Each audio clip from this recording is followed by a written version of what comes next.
So here our module is Industrial Revolution. That is the first module from your world history part which you have to study one. When you study Industrial Revolution, what all things you have to focus upon? Let me tell you. The first important thing is you should have an idea about the definition. The definition of Industrial Revolution. Because any question related to Industrial Revolution, we must have a short intro, a very brief intro where you have to define what exactly Industrial Revolution. So you should know what are the different definitions to Industrial Revolution given by different economists, different historians. Okay, so definitions of Industrial Revolution. Second thing is definitely, because only understanding the meaning of Industrial Revolution, definition of Industrial Revolution, then you can analyze the character of Industrial Revolution. Now, the next important thing is you should know what were major causes. Causes means political causes are there, economic causes are there, social causes are there, cultural causes are there, intellectual causes are there, or maybe these scientific causes are there. So there are different causes which led to this occurrence of Industrial Revolution and why it first happened in England. Why it first happened in England. What was this character of Industrial Revolution? What was the character of Industrial Revolution which happened in England? Which happened in England and other parts of the world and especially Asia. Then there is questions like this. Yeah. Industrial Revolution and its impact. When you study its impact, your focus must be its economic impact, social impact, cultural impact, its political impact, or its international impact that you have to study well. Then there is another aspect. What are the various movements? Movements, social movements, political movements which originated due to Industrial Revolution. Then there should be a focus like Industrial Revolution. How was it in India? Whether India benefited from it or India suffered from it. So these are basic aspects or different aspects you have to focus upon. Industrial Revolution, when you study, these elements are very, very important. And we are at a stage of witnessing or hosting the fourth phase of Industrial Revolution. So what is that fourth phase of Industrial Revolution mean? Okay, these are different aspects you have to study here. Let's have a look into the question. Why did Industrial Revolution first occur in England? One question. Discuss the quality of life of people there during Industrial Revolution. How does it compare with that in India at present? So the life of the people during Industrial Revolution in England and compare with that life of people in India at present. Latecomer Industrial Revolution in Japan involved certain factors that were markedly different from West had experienced. So how this Industrial Revolution different from this Europe versus Asia, or how this Industrial Revolution of England differed from this Japan, or Japanese Industrial Revolution, Asian Industrial Revolution, etc., how they were different from the West. Okay, these are some questions UPSC previously asked. Yeah, we are starting with Industrial Revolution. What can be Industrial Revolution? Just look into the paddy field. There was a time, there are tens of people, for example, sowing, the work of sowing seeds, tens of people in the field and they are doing this manual job. Or harvesting. There are lots of people in the field, you can see that by singing some folk songs and all, they are doing it, men and women doing it. It may take lot of time, lot of labor, lot of expense.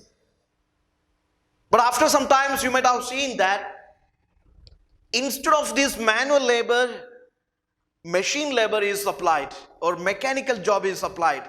You can see sowing machines are there, tilling machines are there, tractors are there, harvesting machines are there. So instead of that manual job or in place of the manual job, mechanical effort is applied and the cost of production decreased, profit increased and the time also saved. So what is exactly Industrial Revolution? Industrial Revolution, the term first coined by Augustus Blanqui. He was a French economist, 1837. So when you define it, this kind of the specific informations you can bring into your answer that will make your answer more genuine, more authentic. Okay. Auguste Blanqui, French economist in 1837, first coined this term, that is Industrial Revolution. Then Arnold Toynbee, he is a great historian who used this term to describe a revolution in England as Industrial Revolution. 1882, first used in England. Yes, Arnold Toynbee, the great historian, used this in order to describe that process of change in England. Then again, this Industrial Revolution in England, it was basically, yes, a transformation or a transition. It was a change. It was a altogether change, not just industrial change. In fact, it is industrial or economical or social, cultural change which happened in Britain from 1750s to 1850s. Okay, 1750s to 1850s. That was the first phase of Industrial Revolution. So Industrial Revolution, first phase that happened in this mid of this 18th century, that happened in the mid of this 18th century. So it was a change, it was a progressive, drastic, revolutionary change which happened in the economic aspect, social aspect, cultural aspect, intellectual aspect of this England from 1750s to 1850s. 1815 to end of this 19th century in Europe. So let us see that this was a process, and this was a process of change or a revolution which happened at different phases. Okay, this happened at different phases, and the world at present, we are at the fourth phase of this Industrial Revolution. Yes, this Industrial Revolution, same time it was an evolution. It was an evolution. It was a gradual change. At the same time, it was also a revolution. It was an evolution come revolution, because this revolution altogether transformed. It altogether transformed this phase of England. Okay, so let us say that this change happened, even though it gradually evolved from stage to stage, phase to phase, it evolved, but altogether, ultimately, it altogether transformed the face of England. Manchester, Lancashire, they were initially, there were village settlements. Those village settlements all together, you see, bridges are there, or maybe industries are there, factories are there. Then urban cultures are there, urban cities and towns are there.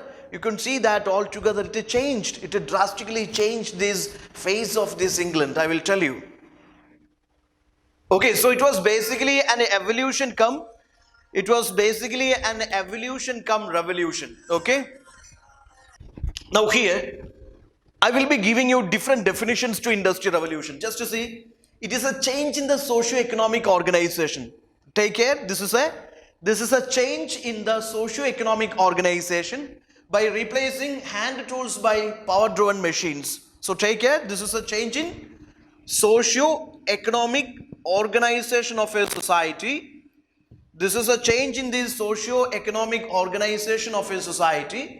A change in the socio-economic organization of a society by replacing hand tools by power-driven machines. Hand tools by power-driven machines. Okay. Hand tools by power-driven machines, and this concentration of such like a huge productions that is done in large settlements. A factory system of production.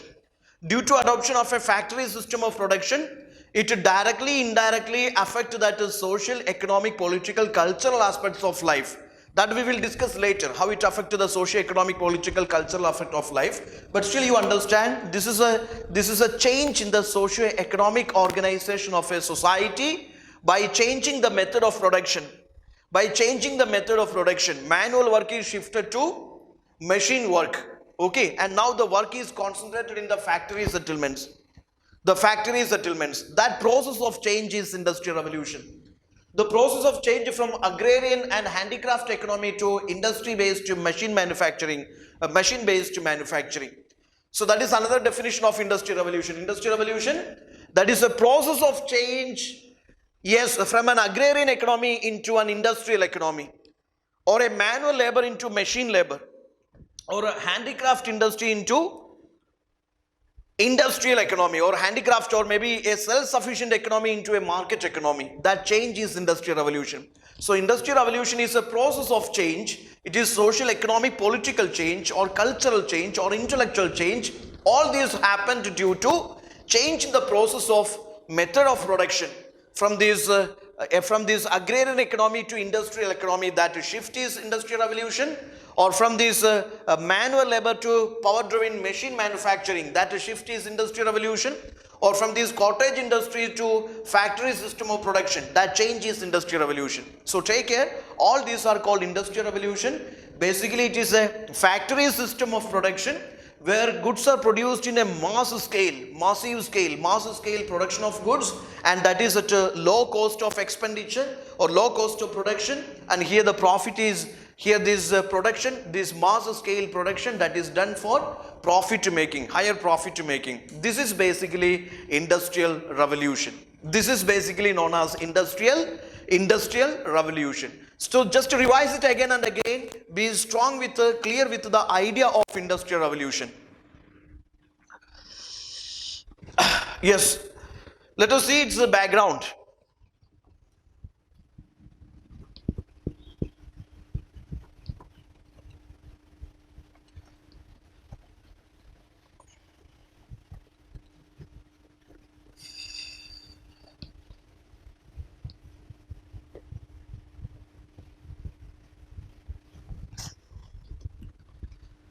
When you check this industrial revolution and its background, take care.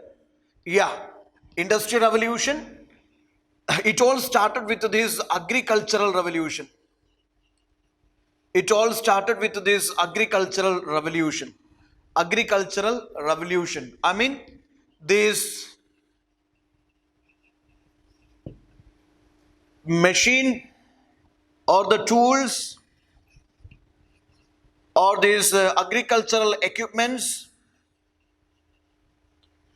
invented, when such tools, equipments, machines invented, or this what is called a fertilizers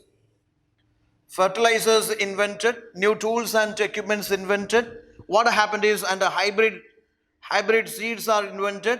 Due to such scientific inventions, what happened is, there is large scale production. There is large scale production. There is large scale production in agriculture, and that surplus generated from this profit of agriculture, that become the capital for industrial production. Okay, that become the capital for industrial production. So the basis of industrial production is capital generation. Here, when there is more scientific inventions done in the sector, agricultural sector, when the new fertilizers, hybrid seeds, or these new tools, machines, equipments discovered, with the help of them, they multiplied the production in the agricultural sector, and that surplus is effectively utilized for industrial production, or that contributed toward this, that became the capital for factory system of production. Okay, they invested into factory system of production. So agricultural revolution became the basis for, that is the foundation reason for industrial revolution in England. Okay, take care. Yes, initially the agricultural production, it was totally dependent on this manual labor. No machinery, no water power, no steam engine, nothing was there. It was manual labor, and the production was for their self-sufficiency only. Whatever is required for their self-sufficiency, for their village self-sufficiency, that done the production. It is not for market, it is not for trade and commerce, it is only for their self-consumption and for self-sufficiency. Now here see, there is no large scale corporate industries were there. And now when the new machines introduced, no new laws passed, Okay, enclosure acts being passed. I mean, the small tenants were removed from the land. All the land, brought under a single like a capitalist or a single feudal lord, and he started investing into the land and started a large scale production. When large scale production, there is a huge surplus also. This surplus invested, or this surplus become the capital for factory system of production. Okay, for buying raw materials and for paying these employees, etc. That become the capital. Surplus of this agricultural production become capital for factory system of production. So industrial revolution, the basis of industrial revolution in England, that was agricultural revolution. Now, according to Arnold Toynbee, this industrial revolution in England, this is a change that occurred in Britain. Okay, this industrial revolution, according to Arnold Toynbee, this is a change that happened in British industries, that is from 1760s to 1820s. A huge change, a drastic change, which altogether changed this method of production, distribution, profit making, and also it influenced other sectors also, medicine sector, tool making sector, or maybe iron sector, steel industries. It impacted all other industries also. That change from 1760s to 1820s, that is known as industrial revolution. It began in England in 1750s or 60s. It also resulted in some cultural, intellectual changes also. Okay, when industrial revolution happened, you can see that it created two classes. One is capitalist classes and one is working classes. Capitalist classes and working classes. So many social discriminations also came into this. Okay, when this capitalism born, yes, of course, there are some social discriminations also happened. The working classes, they suffer like anything. They were denied of their voting rights, education rights. They were denied of their fundamental rights. Yes, they suffer like anything. They were tortured like anything. Then there came some movements to support them, to protect their rights. Okay, socialism, Marxism, or you can say romanticism, such movements also came into scene. Okay, so let us say that cultural, intellectual changes also happened because of this. Then it was basically industrial revolution in England. Yes, from the mid of that 18th century to 19th century, that was also an era of transformation from feudalism to capitalism. A feudalist economy is converted into capitalist economy. Okay, a self-sufficient economy that is converted into a market economy or a capital economy. England after 1760s, United States, Germany, Canada, Japan, Russia, you see, all other European countries, they witnessed this industrial revolution. It is not just England. Yes, England witnessed it first, then this industrial revolution, it happened to other countries also.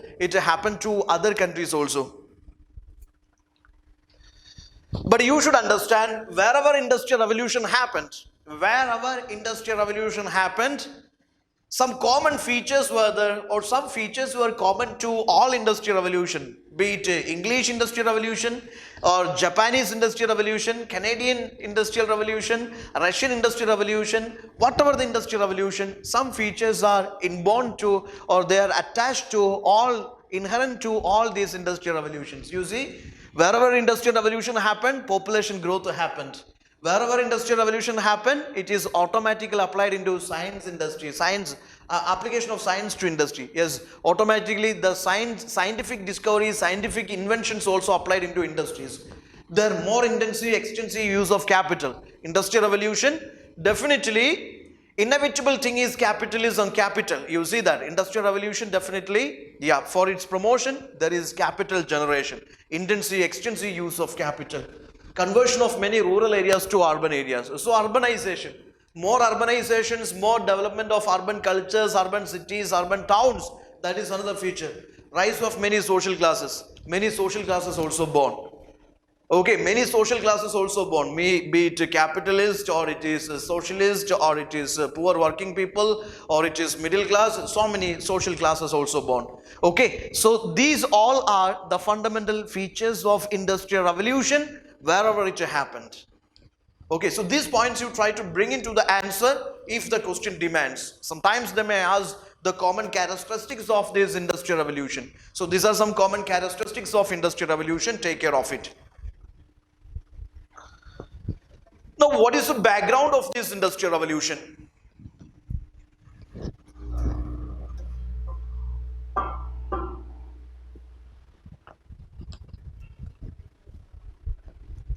Just look into this. What is the background of this? Let us look into this. What are the backgrounds of this industrial revolution?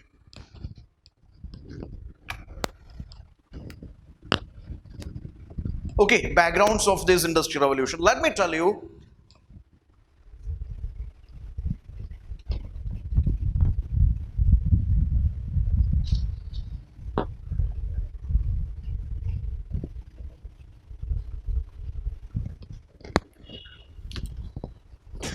Many things influenced this industrial revolution. Many things influenced industrial revolution. Let us start with the intellectual courses. Intellectual courses, for example, influence of Renaissance.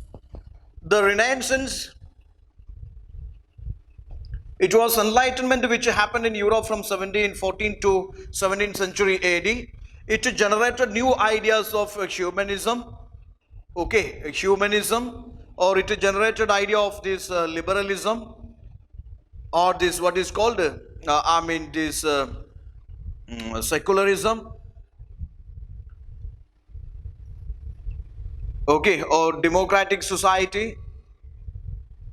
Also, Renaissance also promoted this scientific society, happiest life, or happiest humanity. Such ideas being promoted by this Renaissance. So Renaissance, it helped these humans to defend, or it helped these humans to oppose the oppressive and orthodox systems, political and this political as well as this religious system. Because there was a time the monarchy and the religion taught the people that humanity is supposed to suffer. They must be obedient to church, obedient to monarchy. They were not supposed to enjoy the luxuries. But the Renaissance created new ideas that there is no need to suffer in this world. Okay, humanism or humanism, you see, human is the center of his own universe. And all these things must be for his welfare. His educational, scientific, economic, whatever the progress, that must be for his welfare. So such Renaissance ideas directly or indirectly contributed to industrial revolution in England. Okay, it generated an intellectual revolution among the population of England. Okay, then you see Voltaire, Rousseau, kind of these French thinkers. Voltaire, Rousseau, such a French thinkers, they believed the law, the government, that must be for the welfare of the humanity. Okay, man must lead a happy life, for which his rights must be protected. He should have the right to life, right to liberty, right to property. Okay, man had to possess wealth. So there are ideas. It is Voltaire believed. Okay, even though Rousseau was against private property concept, Voltaire believed that we must have the freedom to enjoy a happy life. Okay, so Rousseau, Voltaire, you should see that their ideas, ideologies, some way or other, it promoted the idea of humanism, liberalism, individualism, or what is called leading a happy life or a sovereign people. Rousseau's concept is social contract theory, that sovereignty of the people must be recognized. People must be the center of this decision making. Their happiness must be the happiness of the government. Okay, so all these things, Voltaire focused on protection of the rights of the humanity or citizens. So take care that all these ideas directly or indirectly boosted this self-reliance and self-confidence of these individuals, and he believed that like the monarch, like the church, every citizen also has the right to protect his interest, his fundamental rights, right to life, right to shelter, right to profit generations. These are his fundamental rights. Such ideas are fundamental rights, means these are his basic needs. These ideas are generated by this Renaissance. It created an attitudinal change. Initially, people believed we are not supposed to possess the property. Now, these Renaissance and such Renaissance ideas, it created an attitudinal change in mankind. They started thinking that why should we suffer? Why should we suffer? Why should we be obedient to this church and religion or this authority, etc.? We must also generate income. We must also lead a happy life. Then there is another reason, which is rise of mercantilism. Another reason contributed to rise of industrial revolution, which is rise of mercantilism. What is mercantilism?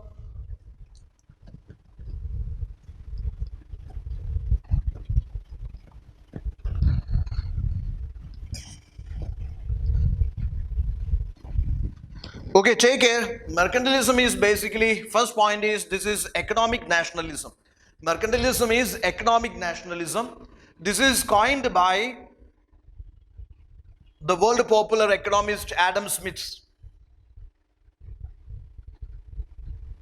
Okay, Adam Smith in his Wealth of Nations, you see, yes, he coined this idea which is mercantilism. Mercantilism. So mercantilism basically few points are there. This is a system of political economy. Political economy means a government regulated economy.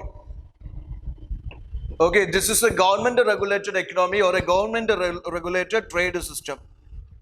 Okay, and here what the government is doing is by suitable laws, incentives, okay, and taxes, by suitable incentives, laws, taxes, favorable taxes, etc. It is promoting exports over imports. Exports over imports. Okay, exports means is more sale, and less imports means it is less purchase. So this balance of trade, you take care that will be always in favor of this mother country. Okay, by increasing its sale, it is making more profit, and by decreasing imports means it is reducing its expenditure on purchase. Okay, so you see that mercantilist policy, state regulated policy, state to formulate laws, incentives, taxes that will benefit the domestic traders, manufacturers, in which it encourages these traders, manufacturers, capitalists to produce more and more within the country and sell it to outside. Produce more within the country and export them to other countries. So more exports. You are selling like anything. At the same time, the government is discouraging imports into mother country. No products from other countries are invited to this country. Mother country is not inviting. Mother country is not encouraging imports of other country products into mother country. So it is exports over imports, thereby it is increasing its profit making, decreasing its expenditure on purchase. So that balance of payment, balance of trade, that will be always in favor of this mother country. Okay, so it is encouraging exports and discouraging imports, and this is to achieve a favorable balance of trade that would bring gold and silver. So the remittance would be in the form of gold and silver. For example, Britain is selling its finished goods into India, Asia or African colonies or American colonies. It is selling like anything. And what all the profit, that will be collected in the form of this gold and silver, and that will be collected here, and the quantity of this solid metal, this gold and silver, that will determine your GDP growth. Okay, you are collecting this gold and silver into mother country. Gold and silver you are collecting into mother country, and take care that with this you will improve your domestic infrastructure, you will improve your domestic employment, you will increase your GDP, you will increase your per capita income. It will be boosting mother country's economy only. It will be well balancing mother country's economy only. That is mercantilism, state regulated trade system in which mother country increase the exports over imports. So by more exports means it is getting more profit from colonies in the form of gold and silver. Thereby it is boosting its own economy. So that has been fundamental for industrial revolution, because it encourages these domestic manufacturers, capitalists to invest more into factory system of production and make more profits, more products and sell to other countries. This become basis because government supported.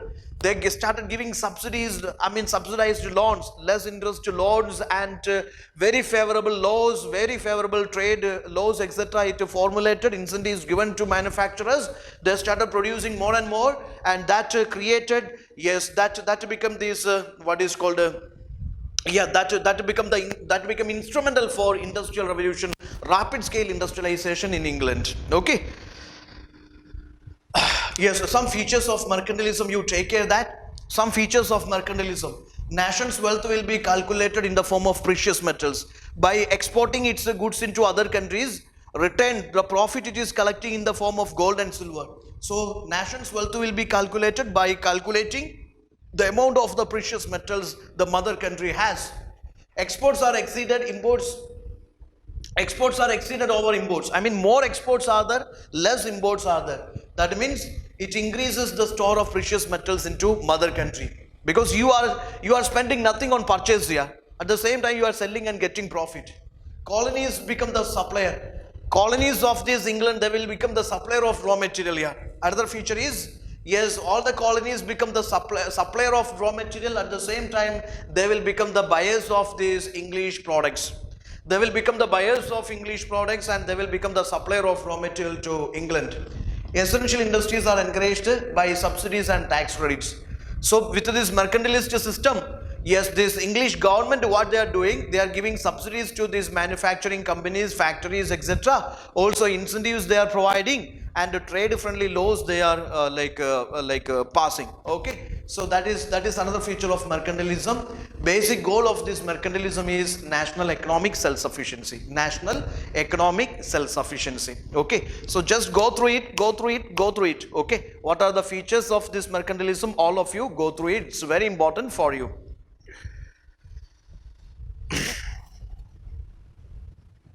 Now, how this mercantilism, that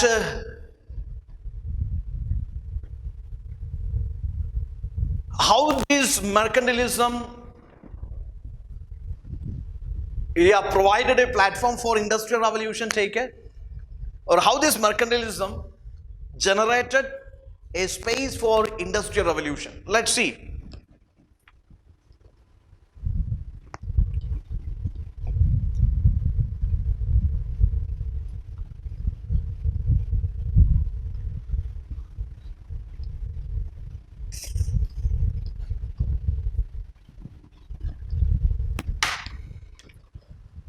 It's very simple.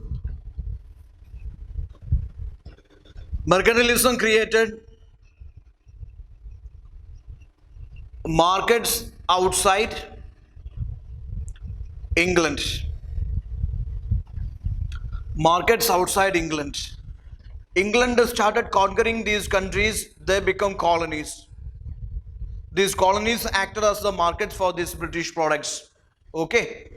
Then there are more markets, more colonies, more demands for these English products, especially its woolen products. Especially for its woolen products, cotton products. There are more markets. Outside of England, it created more markets. Then there are new settlements. Okay, for example, North America. You can see that new continents are discovered, new countries are discovered, people's migrations are there, new human settlements are there, new population explosion, population growth is there, and there are more demands for these finished products. There are more demands for these finished products. Okay, new sea routes being opened, new countries discovered in this Asia or Africa. Okay, new settlements are in this America also. So more population, more demands. So what happened is new markets opened. New markets opened, then there is population growth is there, and the biggest challenge is now they require more quantity of products. But the problem is, in a government regulated system, only limited production. Only limited production. So with the mercantilism, with the mercantile policy, this large scale production is impossible. Large scale production is impossible. In a mercantile system, one of the biggest problem is government regulated trade system is there. So there is no scope for large scale production. So that is why what is required here is, yes, private investment, private capital. Private capital or private investment is required, in which, yes, this state regulations will not work out. Okay, so that is why this was the right, there is a huge scale demand of the productions. That was the right climate for industrial revolution. Then a popular movement started, a popular theory originated, laissez-faire. Laissez-faire means, yes, in this production distribution, methods of production distribution, profit generation, government should not have the interference. Government should not have this interference. Industrialization has to be privatized. Industrialization has to be privatized, or maybe the means of production, methods of distribution, profit making, that has to be a private affair. Private capitalists are there, they are investing into industries, so they must get full control over its production and distribution, etc. That was laissez-faire. That theory became very popular, and English Industrial Revolution was a private affair. It was not a government affair, it was a private affair that you take in. Then that laissez-faire, growth of this privatization concept or laissez-faire concept, that gradually resulted in this decline of mercantilism and rise of industrialization. Rise of industrialization. It was totally a private affair. It was the private capitalist. They started investing into these industries, which is for profit making. Now the next concept is, why industrial revolution first happened in Britain? Why it not in India? Why it not in China? Why it not in Russia? Why it not in America? Why it not in Russia? Okay, there are some factors why this industrial revolution first happened in this Britain. Let's see.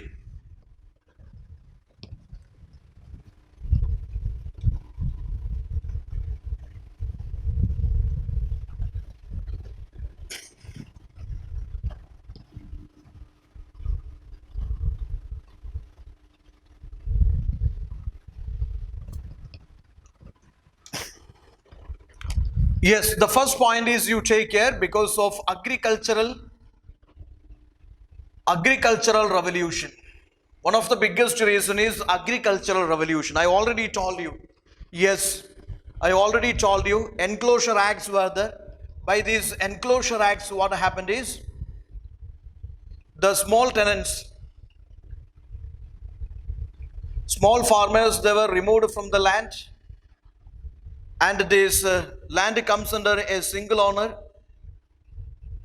and he started investing into land and further large scale production, focused on large scale production, focused on, okay, this single owner started investing into this land. Single owner started investing into this land. Maybe it's machines, tools, fertilizers, whatever. So there is large scale production, and it generated this large scale surplus. I told you this surplus become the capital to invest into factory system of production.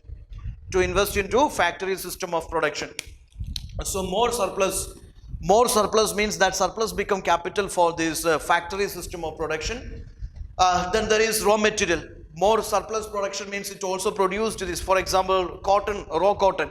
So more production means vast scale production, means it generated vast scale raw material also. It produced vast scale raw material, because in a factory system of production, huge quantity of raw material is required. Then further, when the new machines, tiller, tractors, or these reaping machines, harvesting machines, sowing machines, etc., such machines are introduced, means it also resulted in release of this labor force. It also resulted in release of this labor force, and this skilled labor force, they were applied into factory system. They were employed into this factory system of production. So agriculture revolution, that became the foundational basis for industrial revolution in England. It generated more surplus, more raw material, and it released more labor force. All this become fundamental for factory system of production. Another reason is, there is cheap, mobile, technically skilled labor force. There is cheap, the labor was cheap. Then they are mobile labor force, they are technically skilled labor force. So this labor force also, they were essential for factory system of production. So their recruitment also helped industrial revolution first happening in this England. Labor force, they were released from cottage industries. They were employed in the factories at lower wages, and it created more profit. shipbuilding industry. England had a very good industry, it had a very good navy, it had a very good shipbuilding industry, because of which it maintained a very powerful navy, and England was the undisputed mistress over the seas. Okay, it was the master over or mistress over this overseas trade. Even though it is a small island nation, it had a very powerful navy and a very powerful shipbuilding industry, and it dominated this overseas trade. So whatever the factory products that it exported to other countries. So overseas trade, it was the master of this overseas trade. Enormous lucrative trade, the trade with Africa, Asia, Latin America or America, you see, with this trade it made enormous progress, and navigational inventions, or maybe many new sea routes invented by these Europeans, that also facilitated Europe to discover new continents, and these English, yes, they started promoting their products into other countries. Also they got raw material, tobacco, many raw materials they in large scale, large quantity, yes, they took back to this England, and finished products they taken to their colonies, and this was also because of their very strong navy, very strong shipping industry.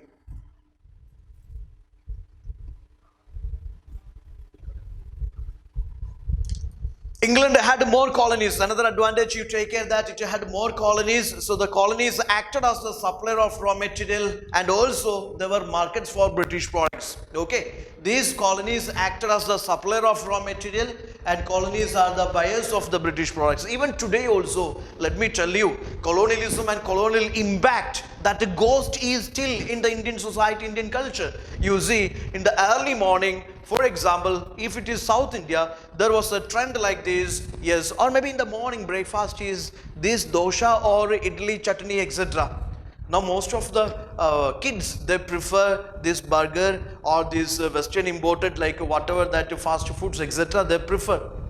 Okay, they want these noodles, they want this burger, they want all those things. Am I right? Am I right? Yes, there is a huge demand for, even you could see that our garments, we prefer that is western branded items. That colonial mindset is still there, even though we know that we have very quality products and very quality things, etc. Sometimes there is something like this. If we are wearing western branded items, then we are civilized, otherwise we are not civilized. That kind of a mentality still among many folk, such mentality is followed. That has to be changed. We are also one of the leading nations in the world. Okay, so here you see the colonies, they were supplier of raw materials, and they were buyer of these British goods. I mean, their economy was subordinated to British economy.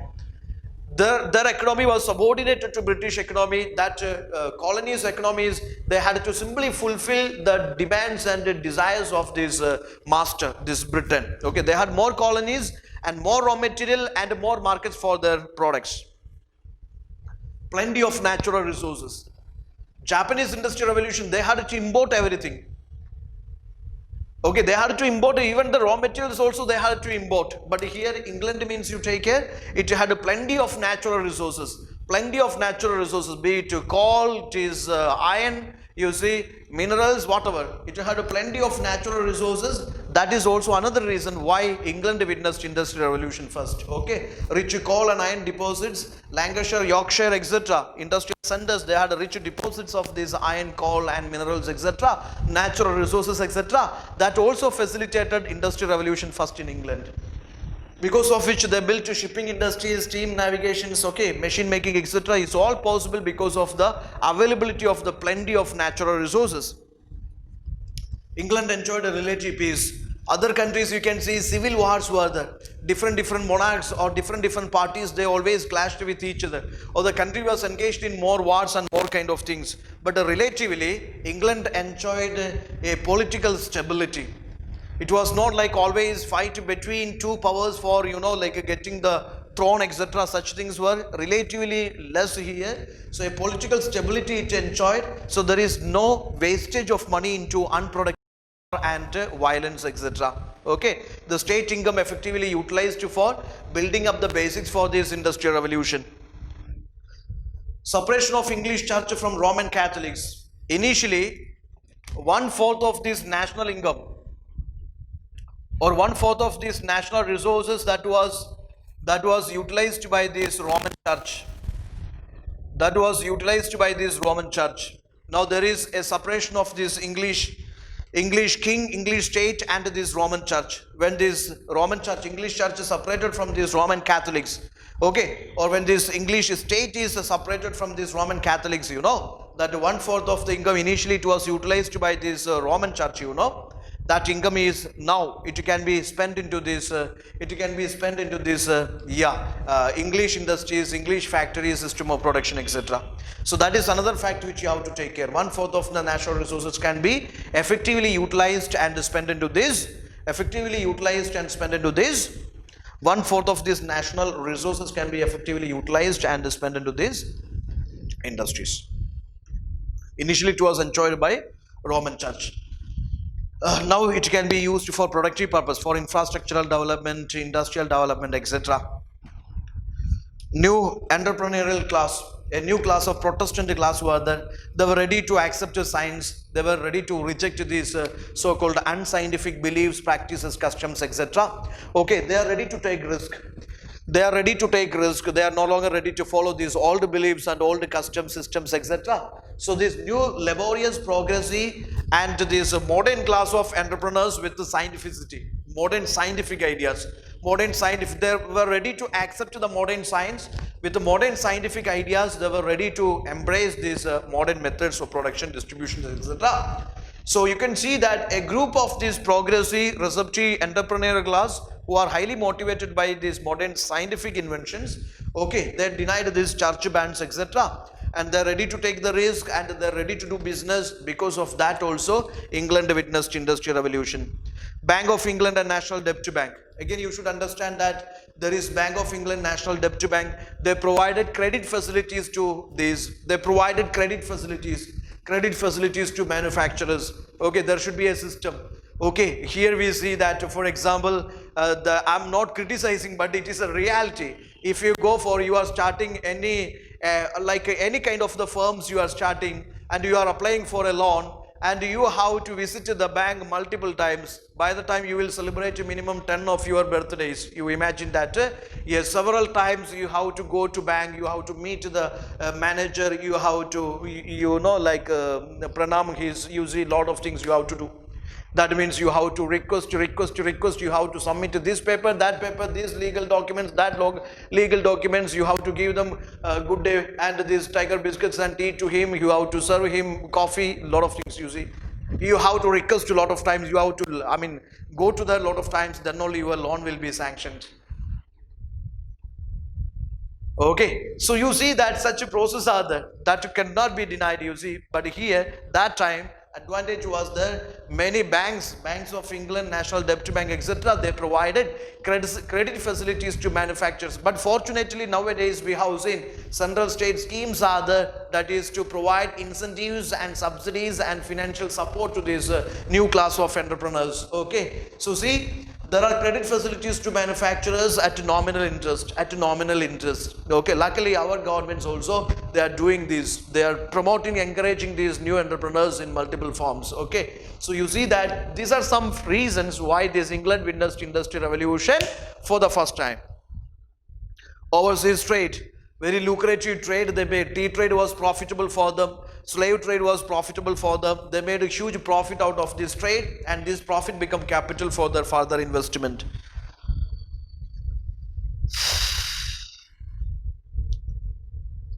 Now here there is a popular saying. Eric Hobsbawm said, whoever says Industrial Revolution, they say is cotton. Whoever says Industrial Revolution, they say is cotton. That means Industrial Revolution, it all evolve or revolve around this cotton revolution. Industrial Revolution started with this cotton revolution. Industrial Revolution that started with this cotton revolution. Take care, this is very important. You must understand that in England, Industrial Revolution, be it happened in very other sector, but it first started with the cotton revolution.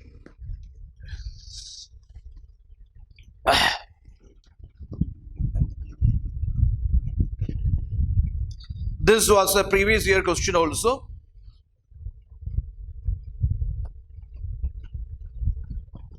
Now the concept is simple. Yeah, this industrial revolution started from textile industry. It started from textile industry. Point number one. Initially, the production was, we are giving a flashback, a small flashback, production of cloth, it was handmade. It was handmade. Many processes were involved in that. Purchasing, wool, spinning, weaving, dyeing, okay, distribution, all these were, it is, multi-labor activity, you see. It delayed the process of making also. Now you see, also since it is manual labor, the production was also limited. It was limited production. It was limited production. But later, because of the scientific inventions, you see, many spinning machines invented, or this what is called weaving machines invented, or this power loom invented. Because of such a scientific inventions, because of invention of new machines, what happened is, yes, the human labor is converted into mechanical labor. Okay, see, this machine labor, human skill is replaced with this machine labor, and which is called a factory system of production. When there is factory system of production, you should understand, it cut this cost of expenditure. It cut the cost of expenditure on production. Also, it reduced this time of production. Also, it created huge quantity of goods, which made a huge profit.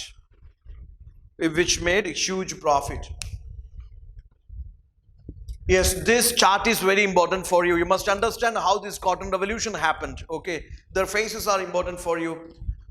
Weaving, the flying shuttle was invented by John Kay. That was in 1733. That was the beginning of the cotton revolution. In the history of cotton revolution, this was the first revolutionary stage. What was that? The flying shuttle, which was discovered by John Kay, which is in 1733, which doubled the speed of weaving. Okay, that the flying shuttle, that doubled the speed of weaving.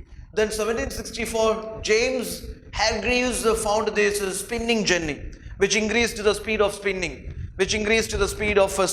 Okay, so James Hargreaves, who founded this, find this spinning jenny, which increased this speed of this spinning, because that machine had these 8 spindles, which increased the speed of spinning or spinning.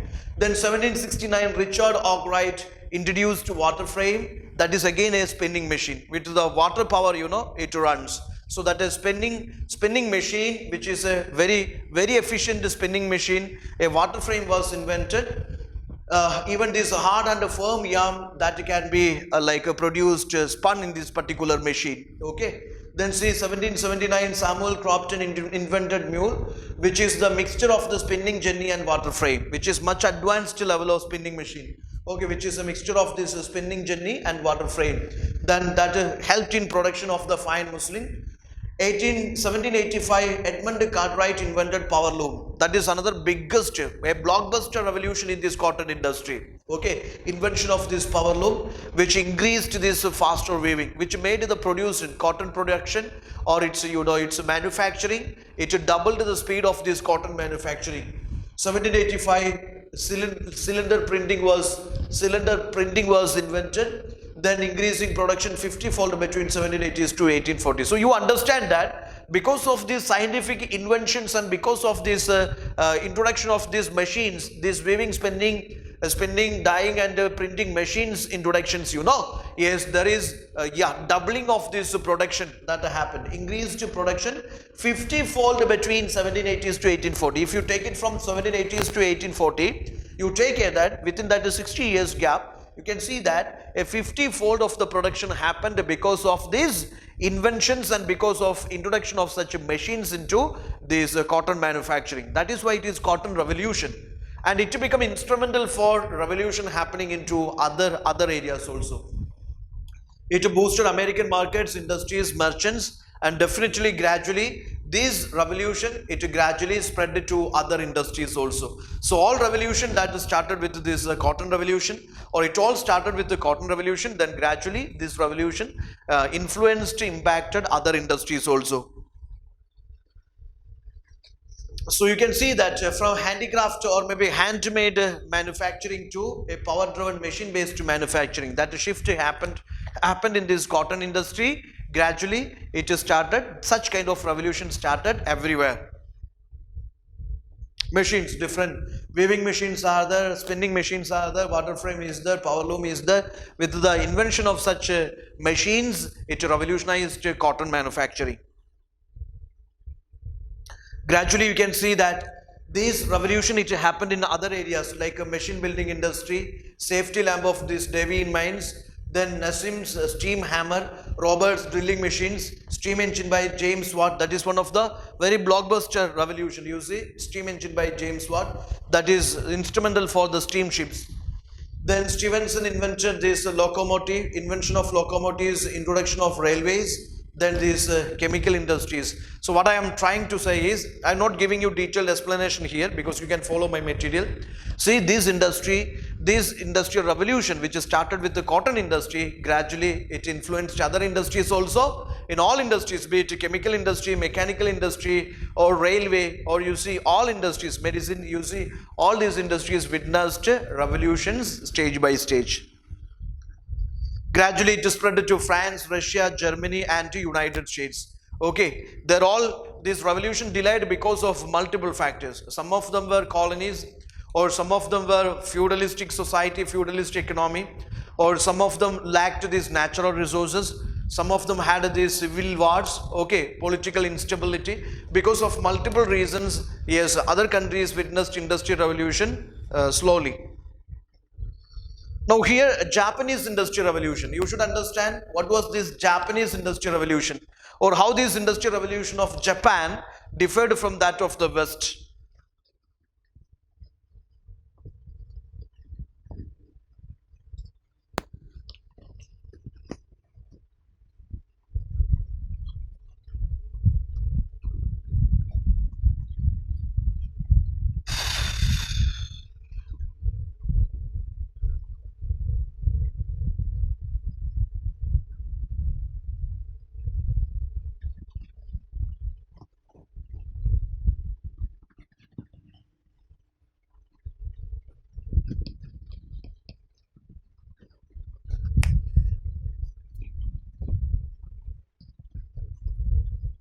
So this industrial revolution in the West, industrial revolution in the West and industrial revolution in the East, otherwise it is in Japan or it is in Asia.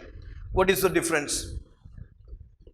In Japan, you should understand, Japan industrial revolution witnessed only after Meiji restoration, or a Meiji government, a new government was formed there, and it is because of their initiative industrial revolution happened. Okay, this new government introduced agricultural revolution, industrial revolution, infrastructural revolution. Because of that, industrial revolution happened there.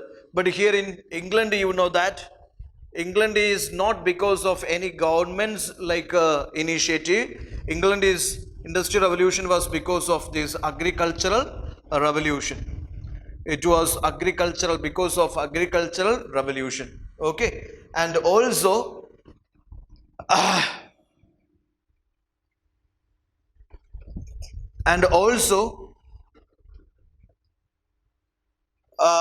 another point you take care that this is in Japan, industrial revolution is because of reverse engineering. So things were much easy for them because things are already invented and there is no need for starting from the first.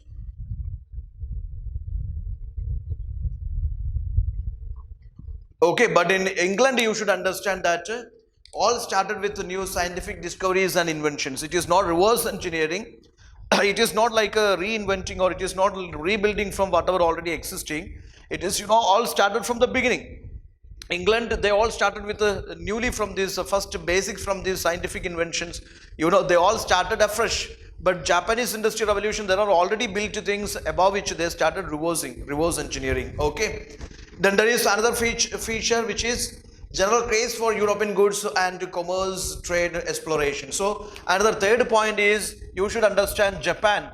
Why they witnessed Industrial Revolution? Because of a craze for these Western goods. There is a huge craze for these Western goods, and they cannot afford buying it every time. The government cannot afford it buying it every time. So what they decided? They decided for domestic production, that is large scale production, that is Industrial Revolution. So it is because of out of this craze for these Western goods, there is Industrial Revolution in Japan. But in England, you should understand, England, this is for competition. This is for competition, economic competition. This is for competition, and also they had a multi-resources.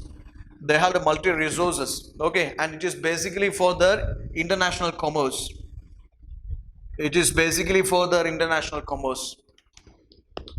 Then again, I would say that in Japan, another important feature you should understand, Japan Industrial Revolution, because of this internal and external pressure. External pressure. I mean, the people pressurized to the government for Industrial Revolution. Next stage, Industrial Revolution. Internal pressure. People's pressure on the government. One reason. Second is external pressure. External pressure means all these global partners of Japan, or these other countries of the world, they will invest in Japan only if Japan is industrialized. Okay, they can invest, they can make a foreign direct investment, FDIs. They can make investment into this Japan if Japan is self-efficient or self-equipped. So industrialization for Japan is very important. Then only other countries, world powerful countries, will become partners of Japan, commercial partners of Japan. Okay, so that is why, because of the internal external pressure, this Japanese government initiated industrialization in Japan. But here in England, there is no internal external pressure. England already had this equipped system. Okay, it is already had this equipped system. There is no internal external pressure. Then if again we say Japanese Industrial Revolution, you take care that if you see this Japanese Industrial Revolution, it was a government affair. It was a total government affair. That means the investment or maybe initiatives and the policy formulations, everything from the side of government. But in England, I already told you, laissez-faire, or this is private affair. Okay, Industrial Revolution was private in this England. Then forced extraction by the state versus colonies and big capitals. Again, you see that in Japan, if you take the case of Japan, you should understand, Japanese case, you try to understand. Japan, it collected money from the people. Forced extractions were there. I mean, they collected money from the people. They imposed heavy taxes upon the people to meet this expense of industrialization. To meet the expense of industrialization or infrastructural developments, etc. Yes, they imposed heavier taxes on the people. Okay, they extracted from the people. But in England, you can see that they meet the expense of industrialization from the colonies. For example, India, after Plassey battle, 1757, you understand that it has started looting like anything. This Bengal was so resourceful that the wealth of Bengal, it financed Industrial Revolution first phase in England. Can you imagine? Can you believe? In multiple forms, they looted the wealth of the nation. So in this way, England, they financed Industrial Revolution from the surplus they got from the colonies. Okay, in the form of raw material, in the form of this money, gold, silver, you see. Yes, you understand that the colonies of the England financed Industrial Revolution in England. Big capitalists were there. The natural resources and imports. England, if you check, I will tell you that England had plenty of natural resources. Coal mines are there, iron mines are there, and whatever. Plenty of natural resources in England. But this Japan Japan, definitely they have to focus on these imports. Even the raw materials also they imported. Yeah, raw materials also they imported. Raw materials also they had to import. That's why their industries were in the coastal sides. Okay, even the raw materials also they had to import. Now this you go through industrial revolution in Germany, industrial revolution France, etc. Please go through. I'm not discussing this because initially they had the problems. Germany, you know that Germany was divided into many states. Italy was divided into many states. They had a different like ruling classes. They had a different tax barriers, tax laws were there, or different trade laws were there. So those, and there were political clashes were there because of many reasons. Germany, Italy, etc. Industrial revolution happened later. Okay, so even Germany, you could say that you can see that I mean they had a limited marketplaces, they had a limited capital investment, they had a limited what is called this trade suitable trade laws, etc. Because of that, Germany witnessed it later.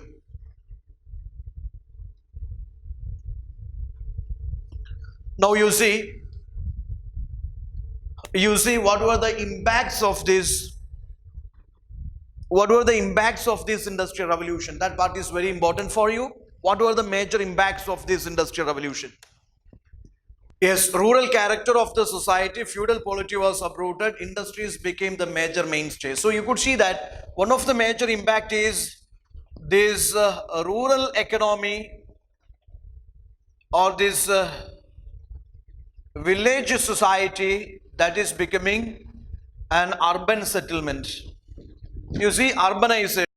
Okay, a village culture, village society that is gradually shifting to an urban culture or an urban society. Okay, urban society or urban culture. You take care that this is a village settlement or maybe a rural settlement, a rural economy, rural society, whatever, that is converted into an urban culture or an urban society or an urban economy. That's very important. Rural character of the society is changed. Feudal polity becoming a capital polity, capital economy. Then again see industries become mainstay of the society. Nuclear family system emerged. Joint family system gone. Now nuclear family system emerged. New class of traders reduced to the power of the guild system. Guild system gradually disappearing and new powerful capitalist classes emerging. French Revolution was easy on these working classes. So again you see that, yes, again you can see that after this industrial revolution, so many social disparities also it created. Because of that, you see working classes, suffering working classes were there, or maybe these wages, daily wages were there, and they were discriminated against. You see so many things. So because of which many revolutions happened in the world. French Revolution made these farmers rich. Again, you can see that there are cases like when industrialization happened, many revolutions, it became inspirational for many revolutions or industrial revolution that created social discrimination, social classes. Some are suffering classes, some are enjoying classes. Then there are revolutions. Then there is Republican governments, democratic governments. Then there are new classes, middle classes. So many changes happen because of industrial revolution.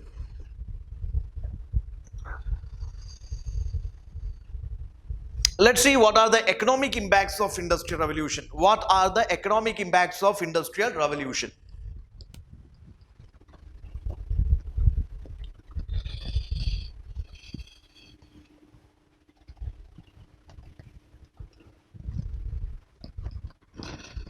Just look into this. There is huge quantity of goods produced. Okay, huge quantity of the goods. Huge quantity of the goods produced. Huge quantity of the goods, you take care that. It is because of the factory system of production. Because of the factory system of production, huge quantity of the goods produced, which promoted this both internal and external trade. Both internal and external trade. Okay, it promoted international trade. Then further it resulted in creating a global economy. Global economy. It united many nations over economic affairs. Okay, and it created problems also. Now industrial capitalism, you see, there is growth of this mature capitalism. This mature capitalism. This is also instrumental for further colonization. Okay, conquering more colonies or leading more wars, all this because of this. Again, you can see that this growth of capitalism further divided the world into, yes, a bipolar world. You can see that, for example, after World War II, you can see, not World War II, yes, you just take it as World War II. For example, let us say one side it is USA or one side it is USSR. Okay, so again I will tell you that like capitalist bloc and socialist bloc, such divisions created. Competition between industrialized countries, international economic dependence. Another feature is, you take care, there is a very, very dangerous competition started. Competition started among these countries. For example, England versus France. There is a huge competition between these two countries in Asia, in Africa, in America, etc. For more continents, for raw material, for more markets, for more raw materials, etc. That very often resulted in very dangerous wars between these two countries. For example, reflections are Austrian War of Succession, 7 Years' War. You see so many wars fought. Okay, so ruinous competitions were there. International economic dependence. Some countries depend on these finished goods. Some countries at the same time, their supplier country depend on raw materials. Okay, or some countries when they sell their goods, they depend on these crops, or they depend on grains. So for example, an international economic dependence increased. Then this monetization of economy, that was almost completed here. You see, banking, insurance, stock exchange market, joint stock companies, etc. started flourishing here or emerging here. All these were the economic impact of industrial revolution, which you have to bring into your answer. Then political impact. You see, laissez-faire, industrial growth, military superiority, rise and growth of imperialism, growth of trade unionism and welfare states. You see, if you are more industrialized, means you are militarily more stronger. If you are more industrialized, means you are militarily more stronger. If you are less industrialized, means militarily you are not that much stronger. So take care that even industrialization, how much industrialized you are, that also determines, okay, how much industrialized you are, that also determines how much defensive you are, or how much militarily strong you are. So industrialization become a criteria for making yourself militarily stronger. That is reflected in this American Civil War, North America, South America Civil War. Yes, that was reflexive. So you could see that military superiority, a criteria for that industrialization. You see, more industrialized, more militarily stronger. Imperialism grown, trade unionism grown, welfare states ideas grown. Social impact. What were the social impact of this industrial revolution? Creation of international consciousness. Yeah, one thing is that what all the social changes happens in this Asia.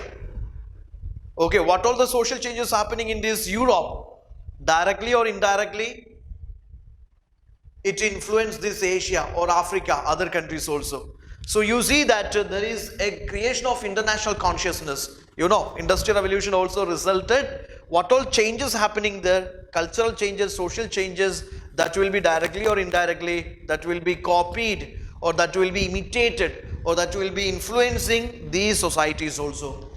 Unequal distribution of wealth, social classes. Another biggest social problem of industrial revolution was it created two classes. One is capitalist classes, owners, and one is working classes. A huge difference is there. Huge discrimination is there. For example, what kind of the problems these working classes faces here? Okay, see, they have no voting power. They have no freedom of expression. They have no right to education. They have no social upward mobility. They have no good status, no good social status. They have no legal support. Okay, so you can see that because of these things, working classes, their social conditions were very bad. The social conditions, economic conditions were very bad. So those social discriminations were there. Here we have caste discrimination. There they had this class discrimination. Okay, there was a time in India we had a caste discriminations. You heard in the history. Similar Chaturvarna system. You heard that way there was class discrimination. Then growth of cities that further created these economic and social disparities. Transformation from feudalism to capitalism, urban culture, growth of urban culture, urban societies and capitalist societies, growth of scientific investigations, new class of engineers, growth of scientific inventions, scientific investigations that are resulting in this creating a pool of engineers and they are inventing something new. Environmental pollutions also there. Okay, more production, industrial production that is creating environmental pollutions also, which affected the social life of these people also. Advancement in transportation, communications, political, cultural Europeanization. Again, you can see that, yes, again, you can see that there is Europeanization. Society, I told you that, for example, when we started getting the things, again, there is a blind imitation of European culture. There is a popular belief that yes, Europe is only civilized, England is civilized. By imitating their culture, their system, their customs, I will be also civilized. This kind of Europeanization, blind imitation of this westernization came. Even they deliberately applied their Europeanization into other countries also, applying the theory, white man's burden theory. White man's burden theory. They said other countries are not civilized, especially Asia, Africa. So we are here. They justified their colonial encroachment by saying that they are here to, yes, civilize the Indian society, Indian population.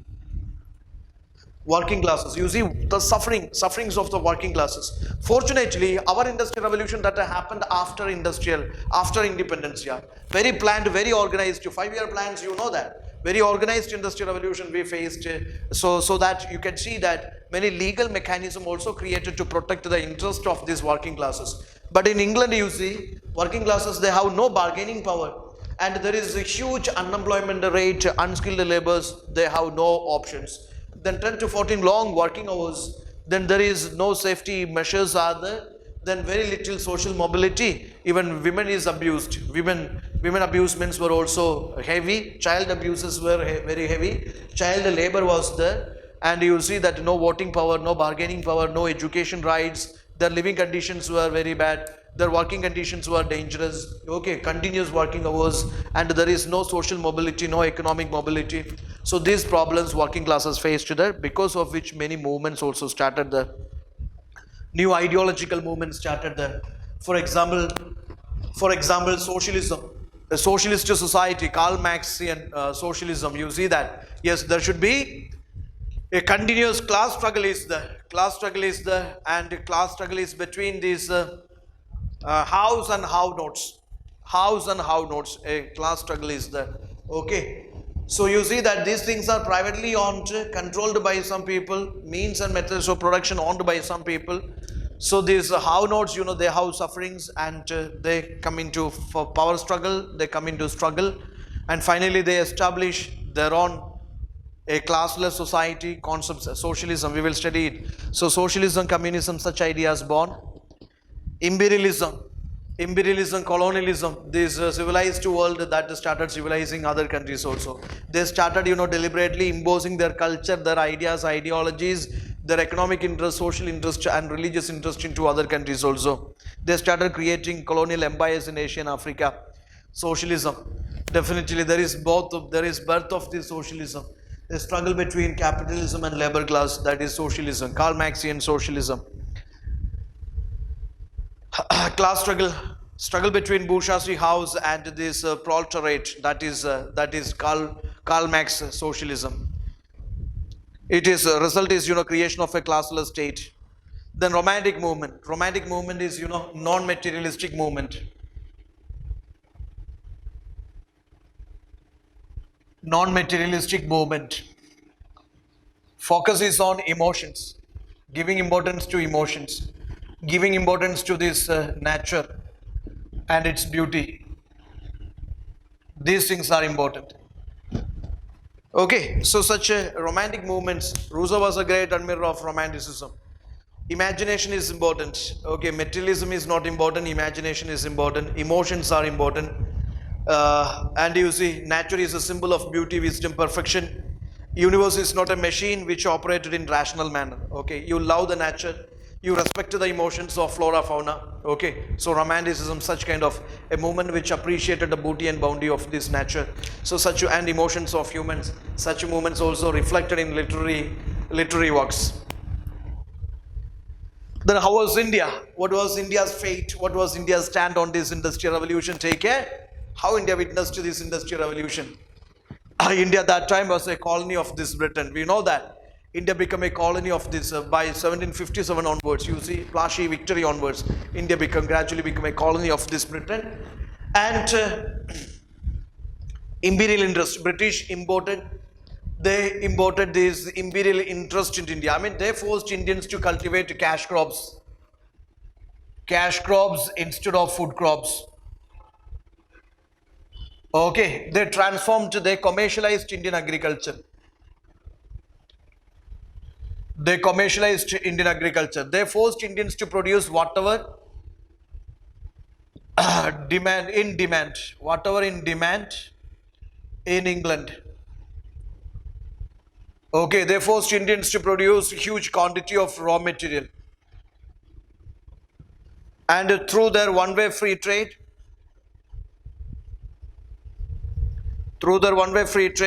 they made India a market for British products.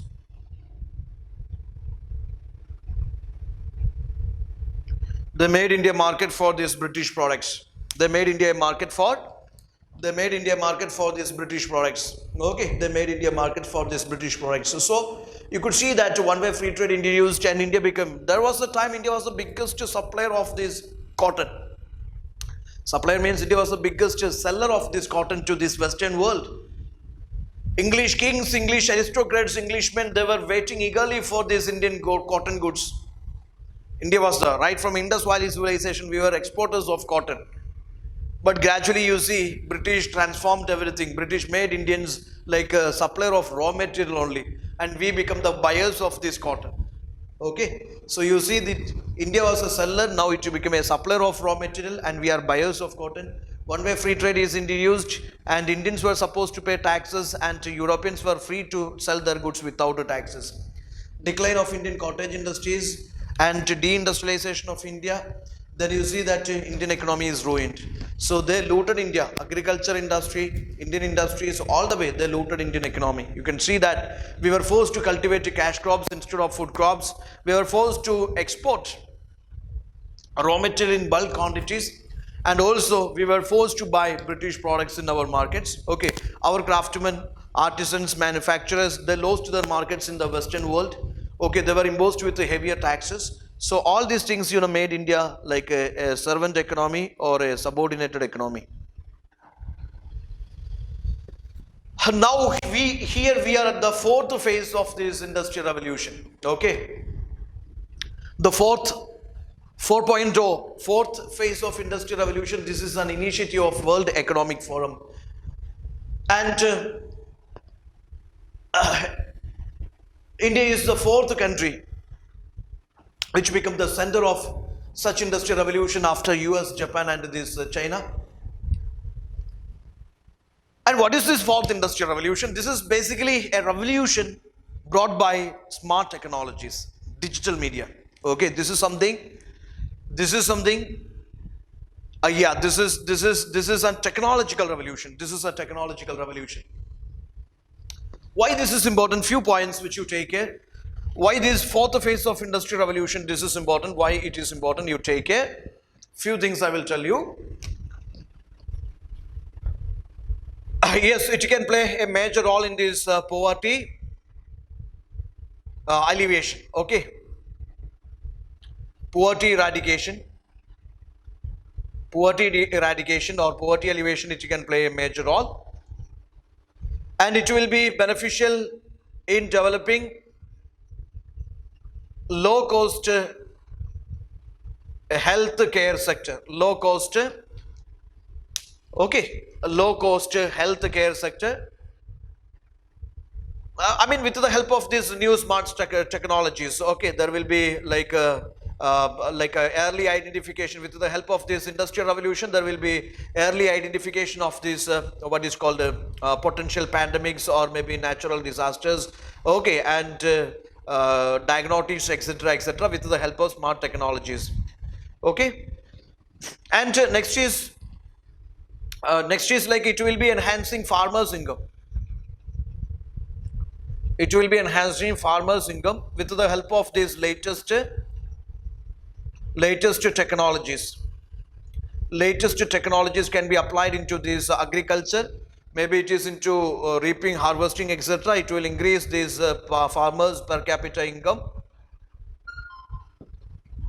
and also these multi-yielding crops, seasonal crops. It will be with the help of these technological inventions. There will be invention of multi-yielding crops. Okay, seasonal crops, etc. And obviously infrastructural development. By improving this connectivity, by improving the connectivity between these different portions. Okay, and further,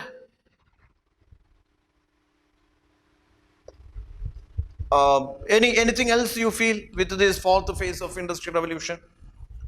Yeah, that is artificial intelligence. Artificial intelligence. So you imagine that, I mean, this is something only, this is, I mean, a few things only I discussed with you. It can be into educational sector, or it is into mechanical sector, it is into medicine sector, or it is into this, what is called, yeah, this fourth phase industrial revolution, technological revolution, definitely, it will be a solution to many problems India face today. Maybe it is unemployment. Okay, maybe it is unemployment, maybe it is health sector, or maybe it is something related to what is called a poverty issues. So many solutions, okay, or sustainable development. So there are lots of solutions provided by this fourth industrial revolution. And the challenges, we also have the challenges in front of this. We have the challenges, but we have the solution for that, and we have these far-reaching consequences. Okay, short-term consequences, impact, and long-term impacts are. This I am giving to you. This you have to analyze well. You have to answer it. Okay, there can be chances like this can be. I mean, this can be related to our society. This can be related to our globalization. This can be related to our international relations, or this can be related to our world history. Any questions they can ask in GS1 or GS2, even in GS3 also, inclusive growth, or maybe developmental issues. So anyway, we are at the stage of this fourth industrial revolution.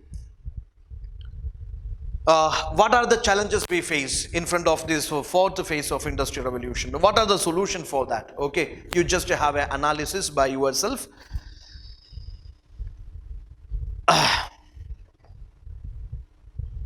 That's it.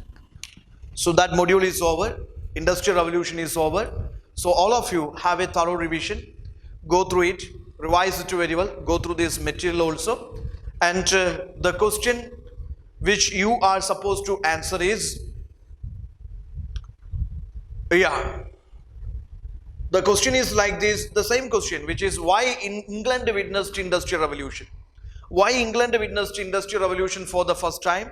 And also there is the same question, within that there is the same question, how that industrial revolution of England, or how that that life of the quality, I mean quality of the life of the people in England that time compared with the quality of the life of people in India at present. These are the two things in the single question.